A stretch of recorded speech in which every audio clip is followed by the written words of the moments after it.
All right, welcome to the second preview for Fahrenheit 451.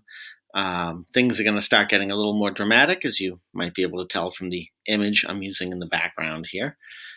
So you've seen some of the initial workings of this society, the contrast between Millie and Clarice, which is also, if you want to look at some of the other things, that's the contrast between the artificial world and nature, fire and water, fast, and slow. All right, those are all major themes that you can track where the society itself is associated with one group of items: fire and destruction, speed, um, artificial stuff, all right, the pursuit of things. And the other side is full of nature and moving slowly and details. So those are all contrasts that are worthy of pursuing. Any one of them could make an excellent essay just as we move forward. But that having been said, here's where we're at. So you have Montag, who's starting to wake up because of stuff Clarice has said. It's getting him asking questions. It's getting him wondering, slowing down, tasting things, all that sort of stuff. And we then are introduced to another major character, his boss, Beatty. Really pay attention to Beatty. All right? He is not a stupid man. He clearly does not think books should be avoided at all costs. Look at the words he uses and the things he can quote from each time he comes up. All right?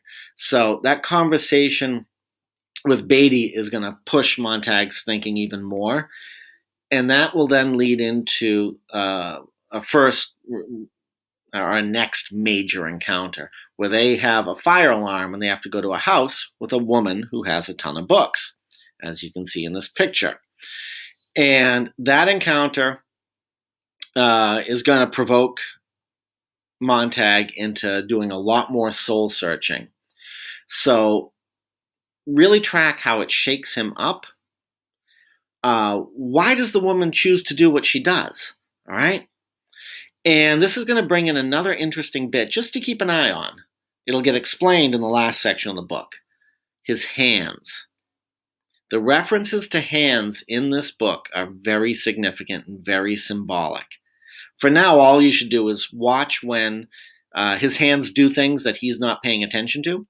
When he's like, oh, look at what my hands did. Just write those down. Don't overthink it. Don't try to dig into all the layers yet. The author is setting you up for something later on. And if you track those references, it'll really help you with it. All right? So this woman burns with all of her books, and he really is having a hard time processing it. So when he gets home, he'll want to talk to Millie. Really pay attention to this conversation. It's like two different conversations going like that. All right? We saw those in our last book. You're going to see more of that here, where she isn't really listening to what he's saying, and he can't seem to get through to her. All right? So what is she focused on? What's really important to Millie in that? All right? And notice forgetting is coming up more and more. There's some little things that she's forgotten. Something involving Clarice that she forgot, which you'd think would be pretty memorable.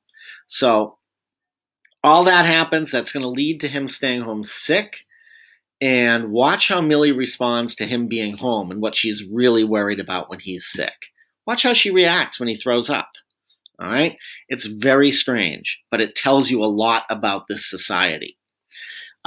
This section is going to end with a big conversation with Beatty, who's going to come check on him, okay? Read this conversation slowly. I recommend you read it through twice. Read it once just to read it, and then go back through it slower to really take in what's going on. All right. Beatty lays out a lot of information about society and how things are. He explains, according to them, why books went away. All right. And what led to them disappearing. He explains more about schools and how they work. And he really hammers on the point that people are happy. That that's what people really want, is to be happy. And that's what firefighters are all about, is making sure everybody is happy. How is he defining happy? Right? And who is really happy? Millie says she's happy, right? But is she? Now, is she really happy? And I think there's some strong hints as to where she is with her happiness, all right? And she has a big suggestion for what Montag can do to make himself happy.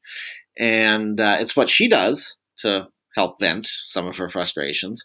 And I think that detail tells you a lot about this society, all right? Finally, Montag at the end of this section is going to reveal something that really shocks Millie.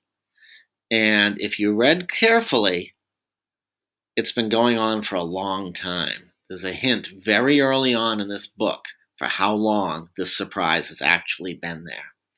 All right, and that will bring you to the end of the Hearth and the Salamander. And that thing that he reveals at the end of the section is what's really the sort of turning point in him now moving into that next major stage in his development.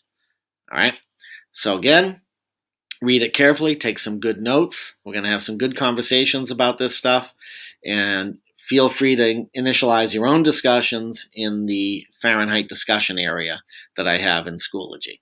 All right, good luck.